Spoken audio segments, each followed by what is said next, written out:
The ancient warship Pluton. Now this is a device or weapon that has been talked about pretty much the entire series and has been brought up many times. Compared to the other ancient weapons, it has been talked about the most throughout the series, and compared to Poseidon and Uranus, it does seem like it's going to be very important pretty soon. We know pretty much nothing about Uranus right now, but we do know that the Pluton has blueprints which can allow you to replicate it, and we know that there is an original Pluton which can be found by those who have read the poneglyph in Alabasta. So these facts are very, very important because it will basically allow us to understand how we're going to find the Pluton, at least potentially, and how logically it will play a very important role in the story. So I had made a video a while back that I'm sure some of you remember. It was basically saying that the Vinsmokes and Big Mom would be trying to find the Pluton because of their connection to the underground market, and maybe their knowledge of the Revolutionaries knowing about the Pluton. And the idea revolved all around Robin knowing where the Pluton is located and her spending pretty much 2 years with Dragon and giving him potential info about where the Pluton could be. And of course, if you didn't see this video, I'm sure you're very confused right now, but just ignore that, I will explain everything later. So this theory was made a while back, so a lot of it has been pretty much, I wouldn't say disproven, but it seems a lot less likely now, especially since the Vinsmokes aren't as strong as I originally thought they would be. But in summary, the first half of the theory seems to be wrong right now, but the second half, I didn't really elaborate too much on, but I think it still holds a very high importance in the story, and I just kind of want to elaborate on that in this video because I think it's very, very important, and I think that the Pluton will have a huge role in the story in the future. Now, as I said before, Robin is very, very important to this idea, basically because she is the only person, at least as far as we know, that knows the actual location of the Pluton, because she read the Alabasta poneglyph, and she's the only one who can read the ancient language that is written on the poneglyphs. We know that the Alabasta poneglyph holds a huge key, or at least a huge hint toward finding the original Pluton. We don't know if it's a riddle or if it's like the exact coordinates, but it does seem that Robin has some knowledge of the Pluton, at least where to find it, at least more knowledge than anyone else on the planet right now. Now, the goal of this poneglyph was to give a huge hint as to how to reawaken the Pluton, so I don't imagine they would have lied or maybe made it too hard to find, so it should be simple enough for Robin with enough hints and help over time to eventually find it. And this is where we get to the important part, which is the Revolutionaries' role in finding the Pluton. As we know, over the time skip, for some reason, Robin was stuck with the Revolutionaries. And it's even possible that Kuma had specifically chosen this location where she would run into the Revolutionaries because he had knowledge that she had knowledge of where the Pluton would be and the fact that she can decipher the poneglyphs. And as we know, Kuma's teleportation is directed. In other words, when he teleports you or sends you off to an island, he chooses where to send you. Every time he uses the ability, he says, where would you like to go? He even gives you the option, sort of. So even though Robin running into the Revolutionaries and Kuma may seem coincidental, I do believe it was intentional to some degree that the Revolutionaries would eventually find her and she would become so buddy-buddy with them.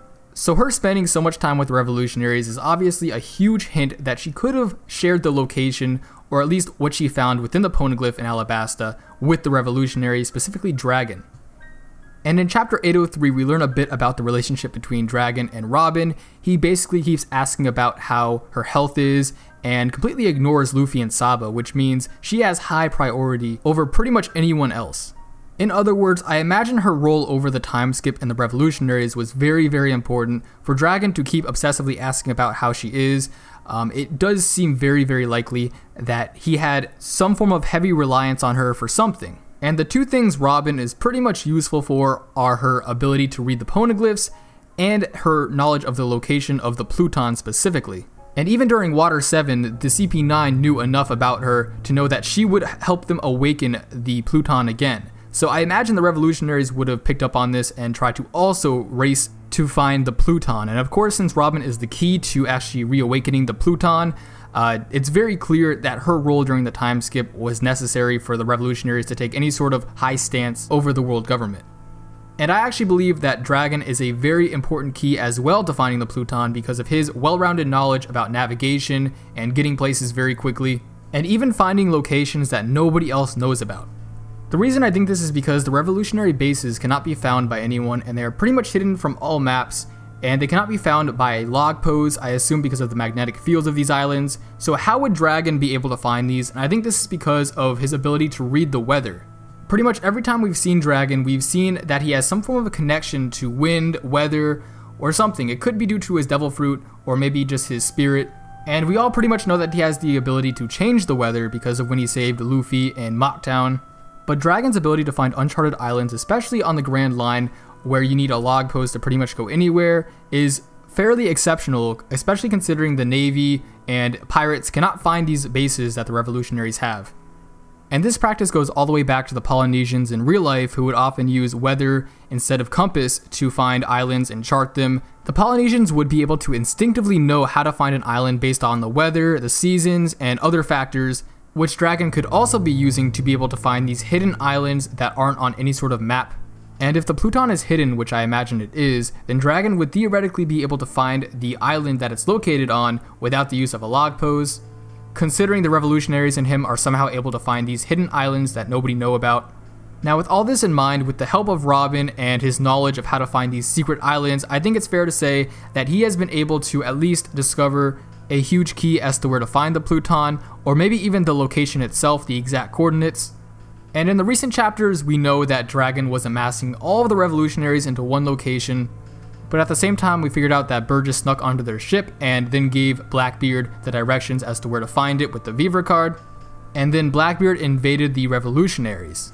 And then afterward, CP0 came in to investigate, which is very strange because one thing that seems consistent throughout all of this is that the revolutionaries had some kind of plan sorted out because they were gathering all of their forces onto one location, and then CP0 or Cypher Paul have always consistently been looking for the Pluton or the ancient weapons, and then Blackbeard decided to come in to basically get some weapons out of them.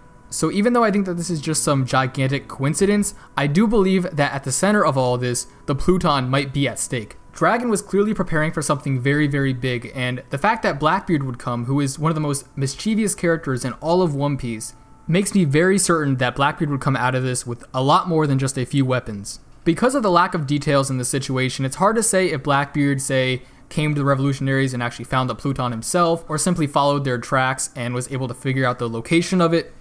And then there is, of course, the fact that there's no solid evidence that the Pluton is actually involved in the situation. But Blackbeard did succeed in actually taking over the revolutionaries' base. He destroyed it. We don't know how the fight ended up, but it's fairly certain that he at least gained some form of advantage through attacking the revolutionaries. I don't think either side was really defeated because neither of them were left there, so both probably retreated after fighting for a while. Or maybe Blackbeard arrived after the revolutionaries had left to execute whatever plan they had, and Blackbeard had discovered something that will lead him to the Pluton. Either way, this is too far into the zone of speculation to really say that he had actually stolen the Pluton from the revolutionaries, but there is a case to be made that he may eventually get the Pluton. Back in Water 7, we learned that Frankie had the blueprints to creating a counter-Pluton weapon. Now, these were the blueprints to the only device that could truly mimic or completely destroy the Pluton, as the weapon itself is probably too powerful to destroy with anything other than another ancient weapon. But Frankie was the only person, aside from maybe Robin, who could awaken a weapon at the level of Pluton. Now, he burned these blueprints, but I cannot find myself believing that he would actually burn these without memorizing them or keeping it somehow stored within his memory. But then the destructive power of the Thousand Sunny comes into question, and it can be very easily compared to the destructive power of the Pluton. In several situations, the Thousand Sunny was able to do stuff like destroy entire bases, and Frankie even said that he would eventually improve this over time, implying that he could even add to the destructive power of it to make it even more devastating.